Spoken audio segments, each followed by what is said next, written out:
Mhm. Well, remember, we started to see the inductance. Uh, do, did you see any video about the inductance? I mean, there are some videos that I have already put in your classroom uh, site, so you can check them. But let's wait here.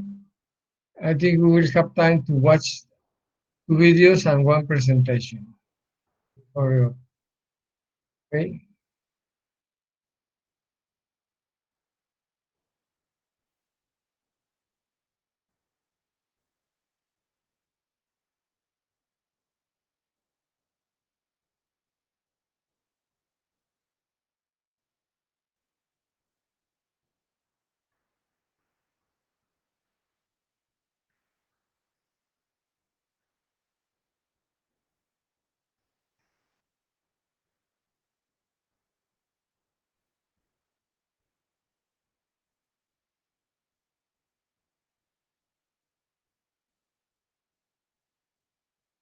Okay, we will see.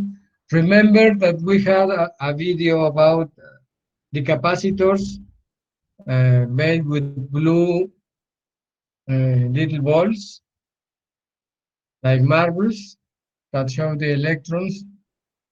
And well, it's similar here, both for inductors and inductors. Okay.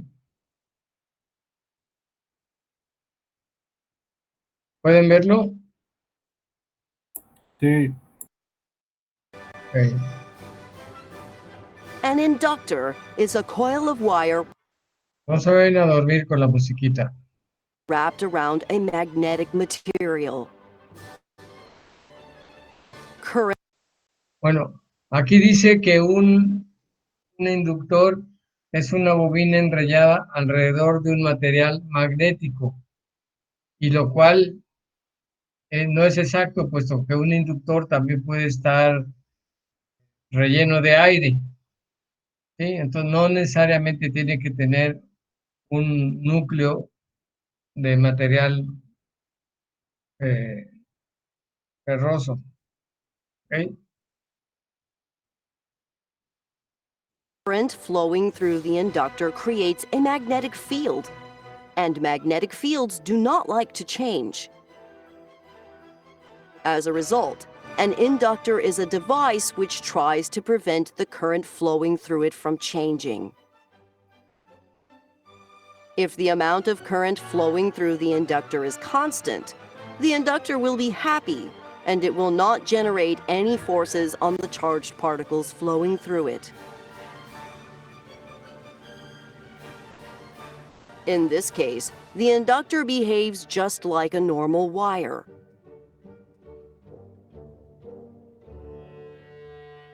On the other hand, if we try to interrupt the current flowing through the inductor will generate a force, trying to keep the current flowing through it.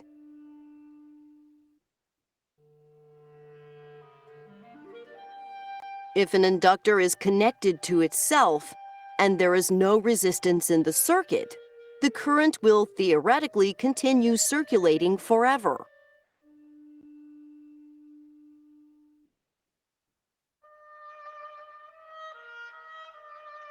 However, unless we are using superconductors, all wires have some resistance to them,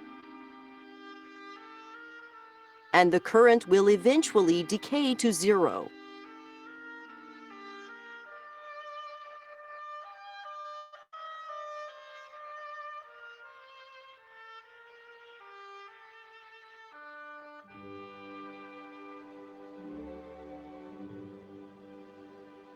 The larger the resistance, the faster the current will decay.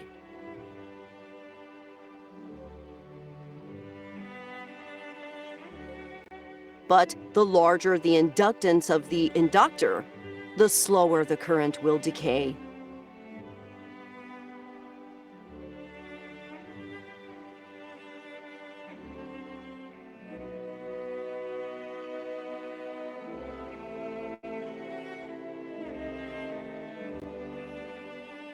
Once the current is at zero, the inductor will want to keep the current at zero, due to the fact that an inductor tries to prevent the current flowing through it from changing.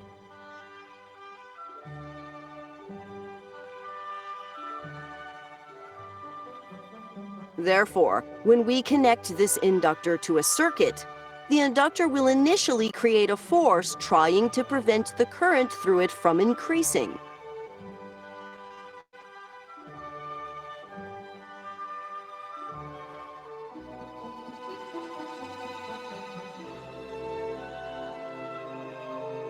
But the current will slowly increase.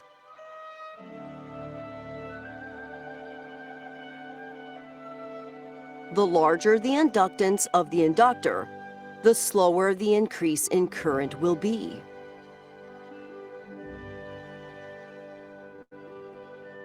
After the current has stopped increasing and has reached a steady value, the inductor will then again be happy and not generate any forces.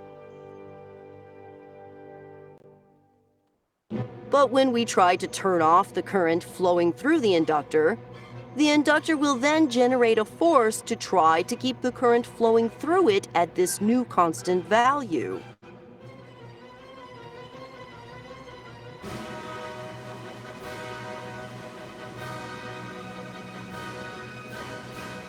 If the inductor is then connected to a resistor, the voltage across the resistor will be the current multiplied by the resistor's resistance.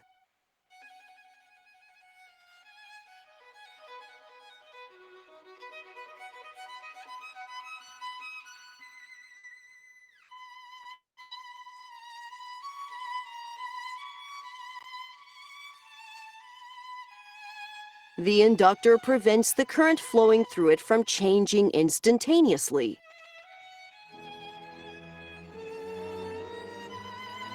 Therefore, the current flowing through the inductor immediately after we flip the switch will be exactly equal to what the current was before we flipped the switch, regardless of what the value of the resistor is.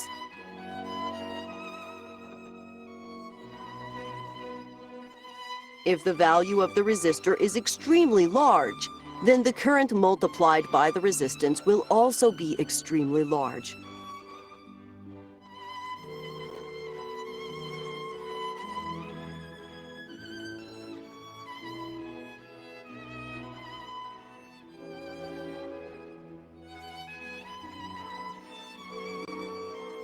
As a result, inductors can generate extremely high voltages, at least for a brief period of time.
Since the current through an inductor cannot change instantaneously, when we try to disconnect an inductor from a circuit, we always need to provide a path for the inductor's current flow.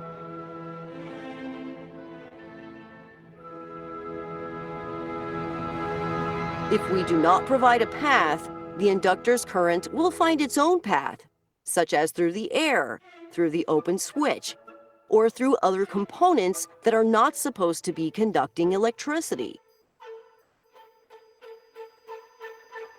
This can create very large voltages and cause considerable damage to the circuit.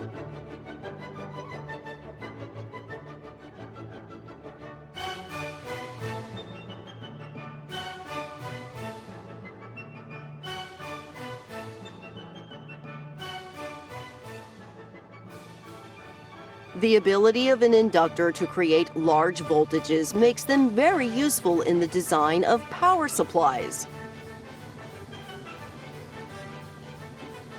But this ability also means that care must be taken to ensure that we never try to switch off an inductor without providing a path for its current to flow in.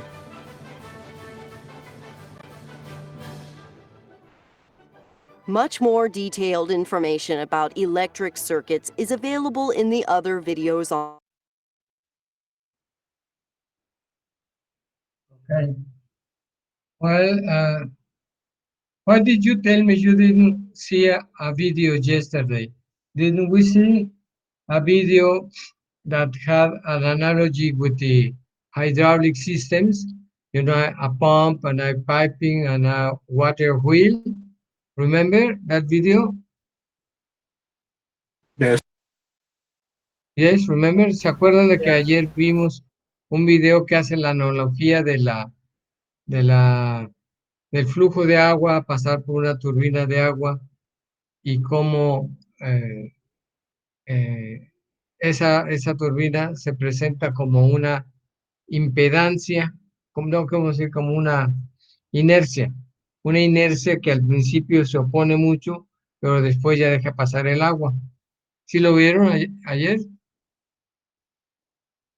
Bueno, yo digo para no ponerlo otra vez.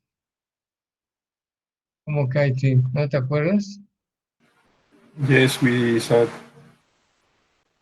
Ok, bueno, ok. Entonces, ahorita déjenme.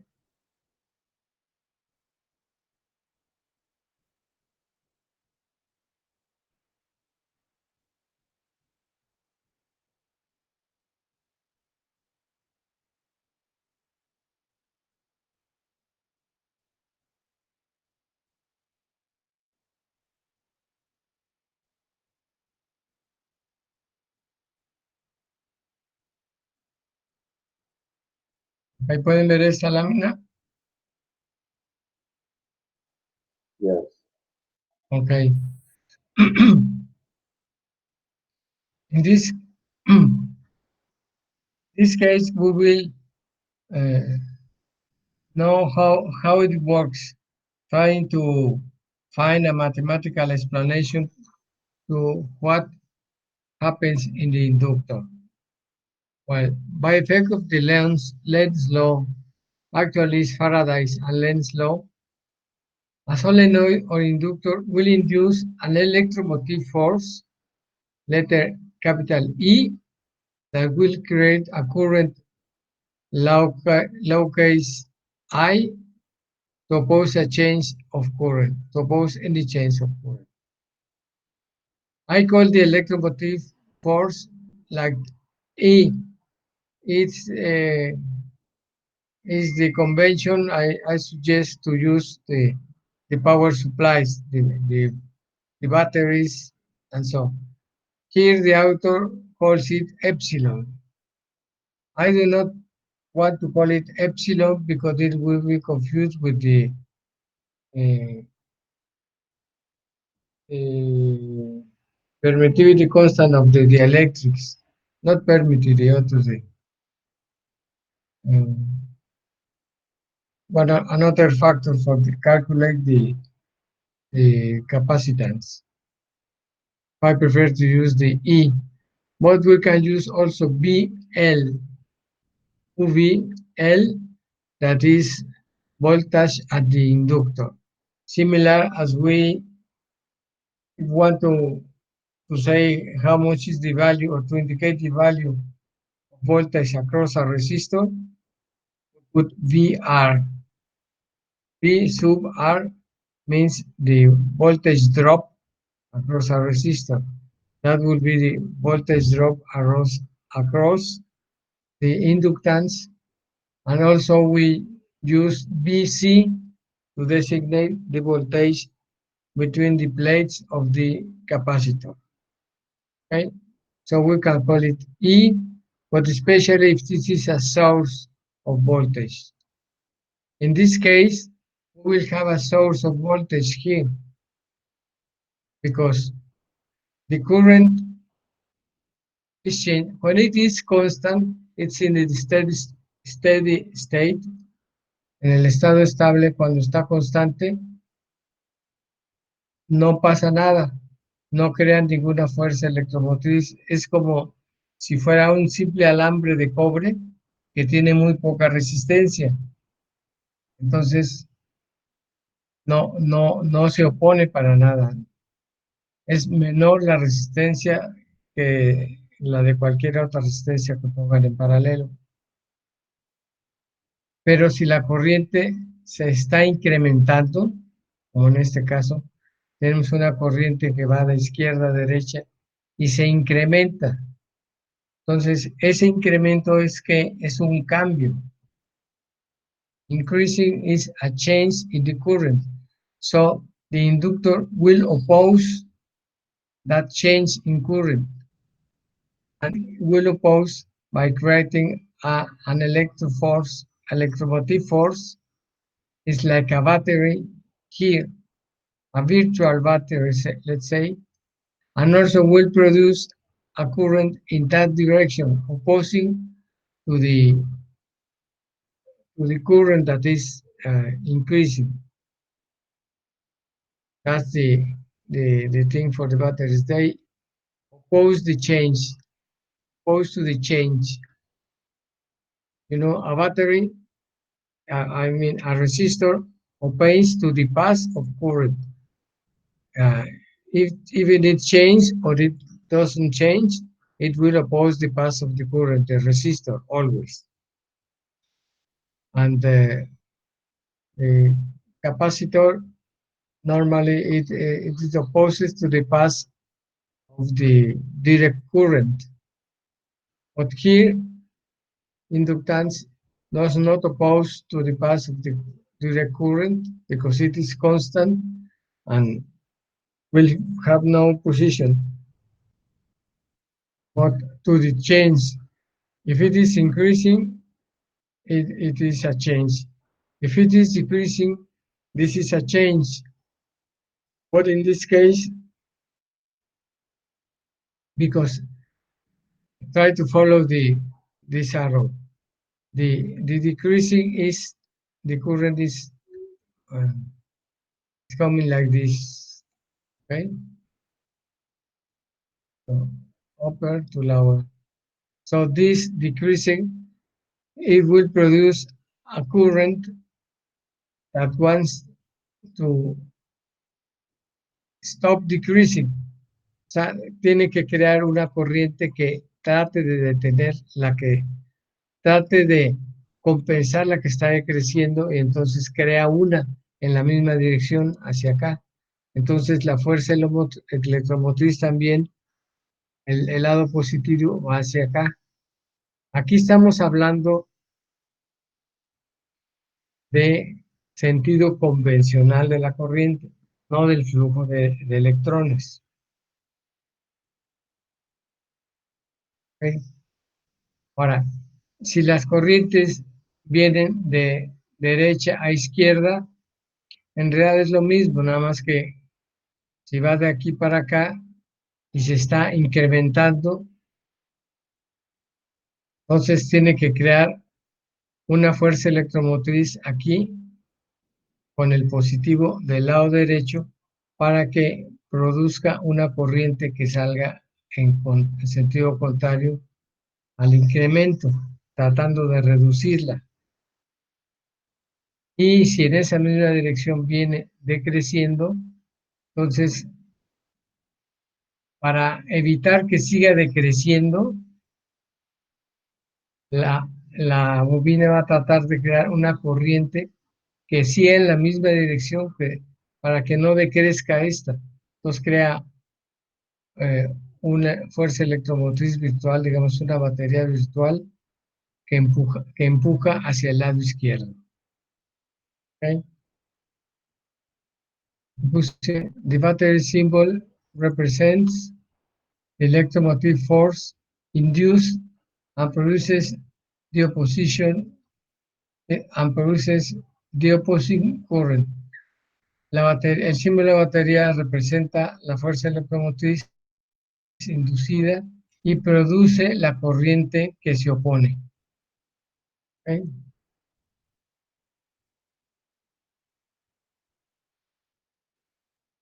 Ahora, inductance. By effect of the Land's law, a solenoid or inductor will induce an electromotive force E that will create a current I to oppose any change of current. The inductance unit for the SI system is the Henry, whose symbol is H, capital H. 1 Henry is the inductance level needed to establish an electromotive force of 1 volt across a coil when the current change is 1 ampere per second. It is easily to see the equation. 1 Henry equals 1 volt divided by 1 ampere per second. Un Henry es igual a 1 volt dividido entre 1 ampere por segundo.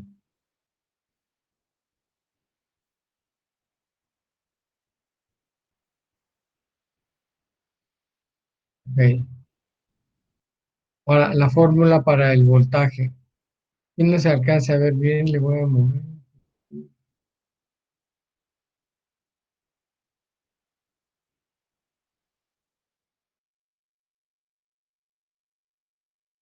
Está bien la L.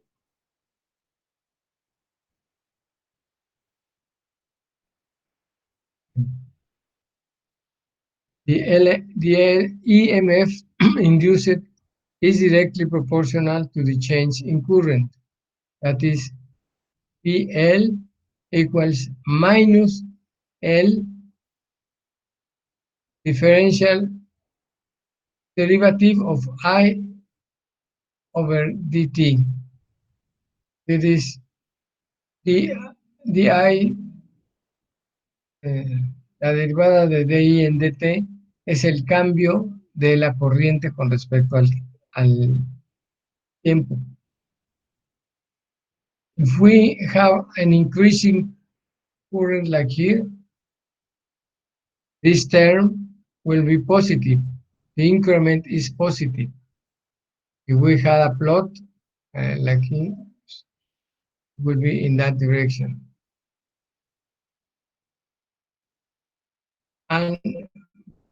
But because the formula has a minus sign, it all will be negative. So the voltage will be negative, that is pointing against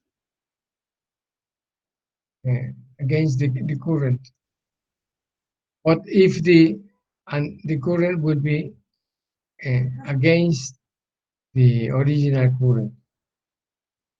But if the current is decreasing, it's like having the current coming like this, bajando con el tiempo. So this will be a negative derivative. Va a ser negativa la pendiente. So minus times minus will give plus. Entonces, menos por menos nos va a dar más y va a ser positiva.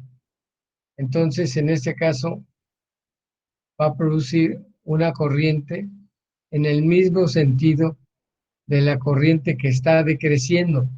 ¿Por qué? Para impedir que siga decreciendo. Si está disminuyendo, la bobina va a tratar de compensarla aumentando una corriente. Y por eso la polaridad de la batería es para acá, para que la corriente salga de aquí hacia acá.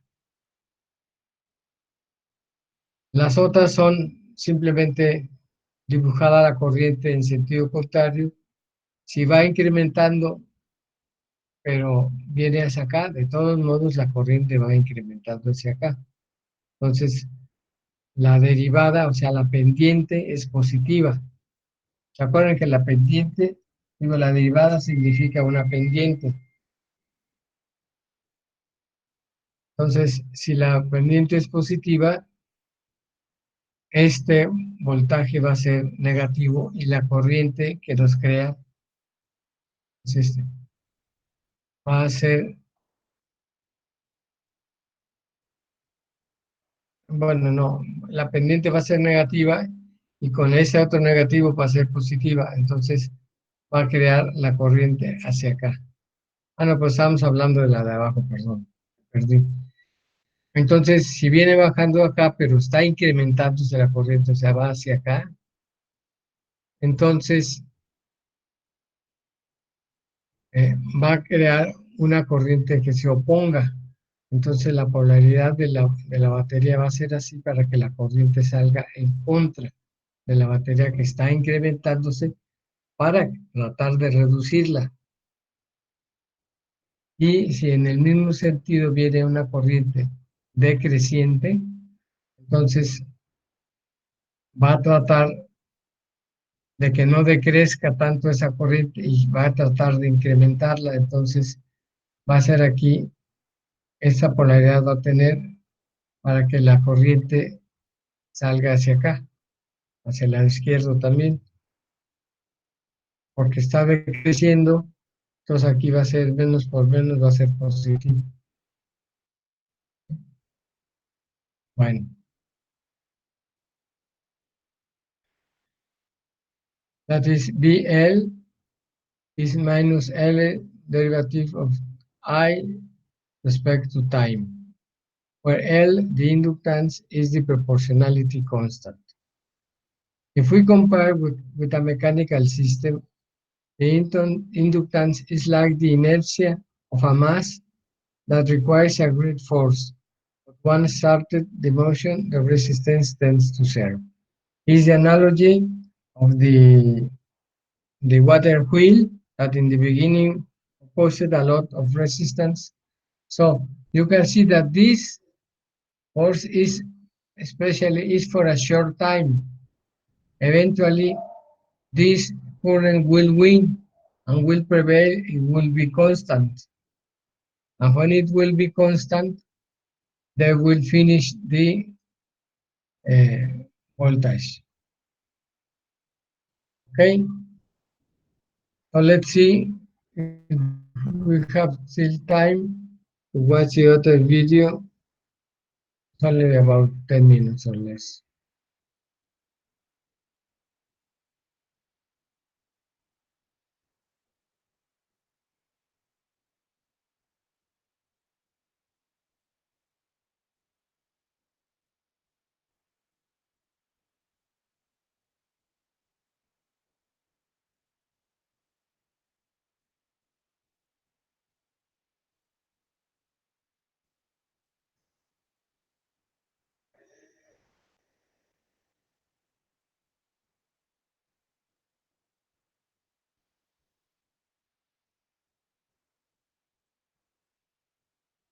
Okay.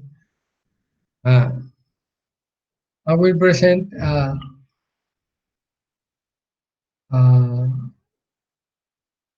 one that is called the basic of inductance. But these videos you have already on your page, on your classroom page. Or by the title, the basic of inductance, you can go directly to YouTube and watch them.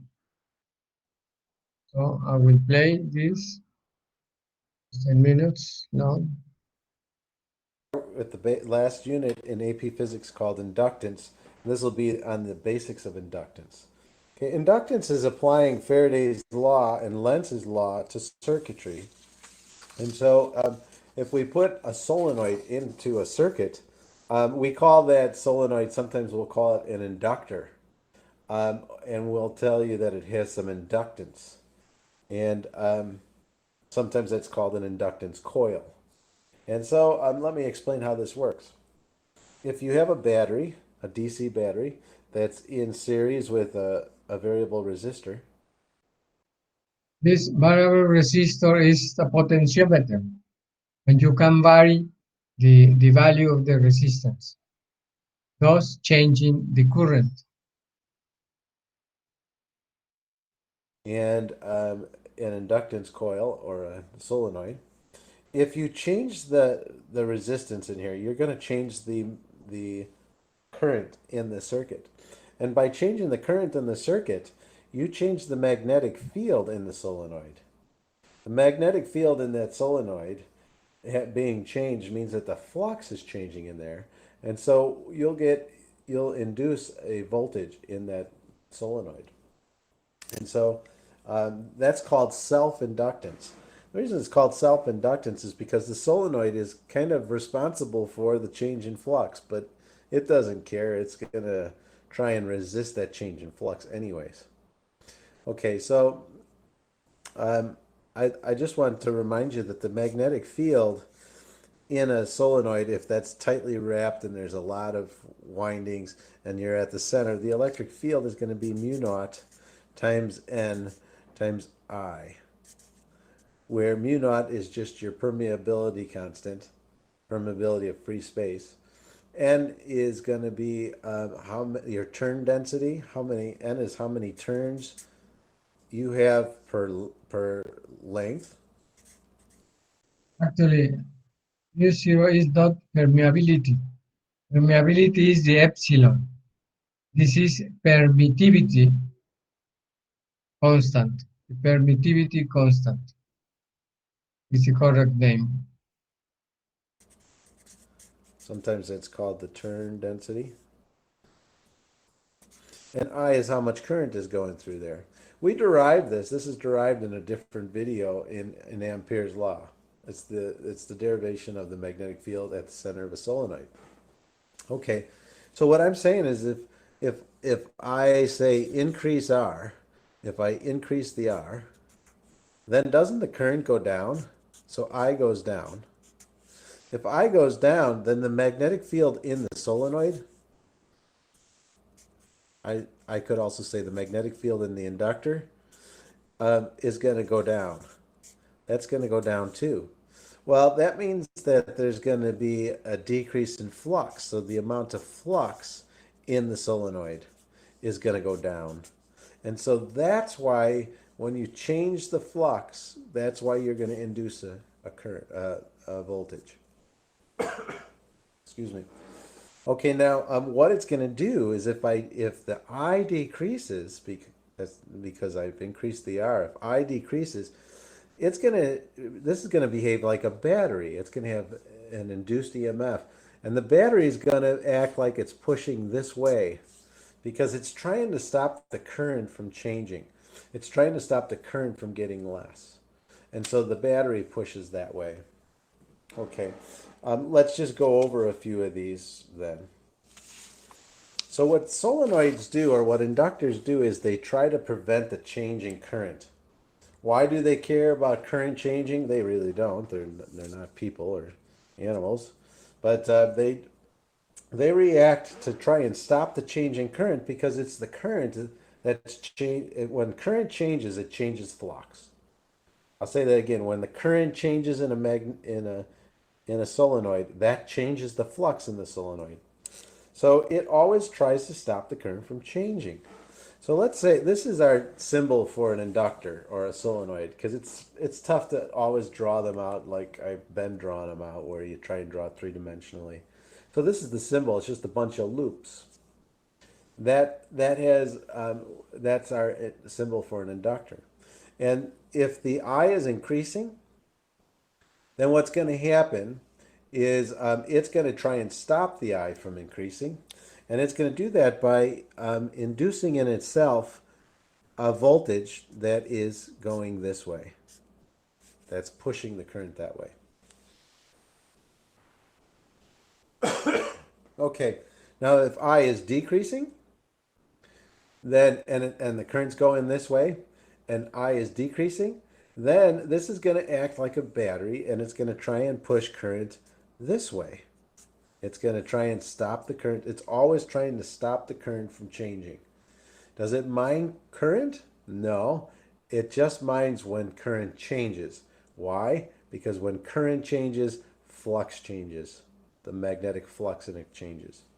And that's Faraday's law. That when you change a flux in a coil, you induce a current or induce a voltage. Hey, if the current's heading this way and the current is increasing, then it's going to try and stop that current from increasing by pointing that way. It's going to induce an EMF in here that's going to point that way. Another one, if the current is constant, then the EMF that it will induce will just be 0 because it doesn't mind a constant current. If I is decreasing and it's heading that way, then it's going to try and get this to go that way. It's going to actually act like a battery. So inductance coils can act like batteries, but they only act like batteries when the current in them is changing. And they always try and stop the current from changing. Okay, so we have one more circuit element then that is going to have a voltage associated with it. See, we've already seen that resistors, a lot of resistors, the voltage across a resistor is I times R. That's Ohm's law. And not all resistors obey Ohm's law, but a lot of them do. And so that is our equation for finding the voltage across a resistor. Now, if you have a capacitor in a circuit, the capacitance, the voltage across the capacitor is going to be Q over C. It's going to be the charge on one of the plates divided by C. That's how you figure out the voltage of a capacitor. Now, if you're wondering how you find the voltage across an inductor, it's going to be negative L times di dt. And L is called inductance.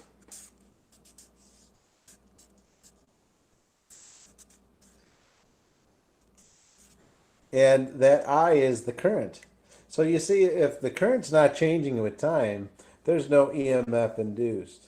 But the greater the current changes with time, the greater the change of current with time, the more EMF that will be induced, the more voltage that will be induced. And the negative sign is telling you then if the DI, let's say the current is heading this way, down here, in the positive direction, if the DI is decreasing with time, then this is going to become negative. So if that's decreasing with time, that means that this di over dt, the derivative of di dt, if it's decreasing with time, this is negative, and that negative tells you that the voltage is pushing that way.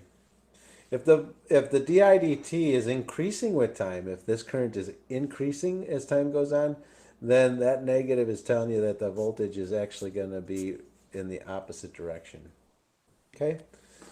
Just a couple more things. I'm going to derive this equation in the next video, but I want you to see something here.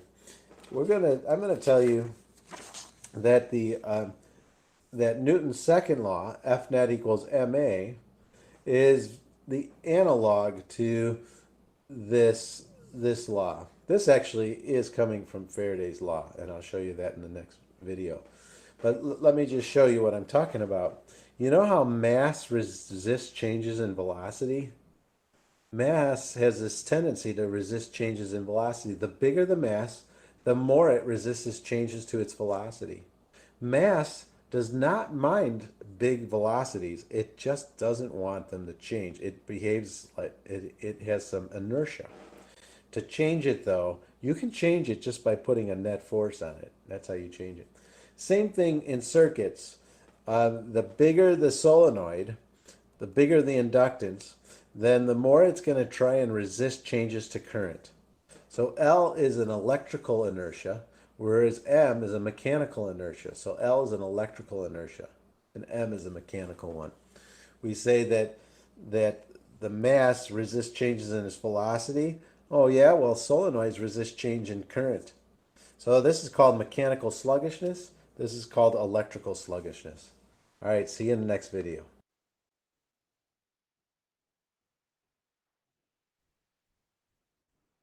Okay. You have more clarity now. We will continue next class to see how what is the definition of an inductor? An inductance or a coil is a device that what? A resistor is a device that uh, consumes energy in the form of heat, okay? Releases heat, dissipates heat is the word, okay? But an inductor, what does? What is its function? Remember? Or the capacitor, remember what is the function of the capacitor? The capacitor stores energy, Yes, and the inductor uh, but sustain it stores energy. That sustain energy is stored between the two plates, you know, and they are the magnetic field lines, and then you store energy in the form of magnetic field. But the inductor also stores energy, but in a different way. Which way? In the form of a electric. magnetic field. Okay? But then tomorrow we will see how to calculate how much energy can be stored by an inductor. Okay? Let's see for last time the class assistants. Let me check. Well, Alvarado Ayala, did he come finally?